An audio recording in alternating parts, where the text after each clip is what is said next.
తమ్ముడు వాళ్ళు కలిసి ఏం చేశారంటే సేకరించారు. దొరికింది కూడా ఆ శబ్దాలతో కూడితే శబ్దం లేకుండా వాళ్ళ యొక్క వాణి స్పష్టంగా వినిపించేటట్టు చేశారు. దానిని యూట్యూబ్లో లింక్ ఇచ్చారు. ఆ లింక్ని ఇప్పుడు ఓపెన్ చేసేటటువంటి ప్రారంభం చేసేటటువంటి భాగ్యం మనకు మన శ్రీ శ్రీ శ్రీ పద్మావతి గోదా సమేత శ్రీ వెంకటేశ్వర స్వామి దేవస్థానంలో ఆలయ కమిటీ వారి ద్వారా, అలాగే మన గోష్ఠి సభ్యులు గోదా గోష్ఠి సభ్యుల యొక్క వారి ద్వారా మనం ప్రారంభం చేస్తున్నాం.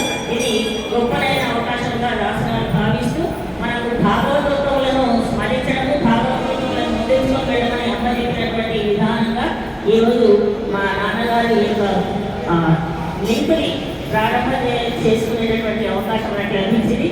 శ్రీమాన్ మన ఆలయ కమిటీ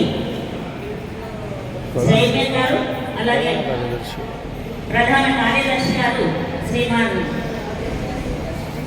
ప్రసన్న కృష్ణ గారు దంపతులు, అదేవిధంగా అర్చక స్వామి గారు, రాఘవాచార్య స్వామి గారు, అదేవిధంగా మన గోదాగోష్ఠి క్రమశిక్షణలో నడవడానికి గోదాగోష్ఠిని చక్కగా నడిపిస్తున్నటువంటి వారు శ్రీమాన్ యాదగిరావు గారు దంపతులు తీసేసి ఆ లింకుని ఒకసారి ప్రారంభం చేయవలసిందిగా ప్రార్థన చేస్తూ ఉన్నాం.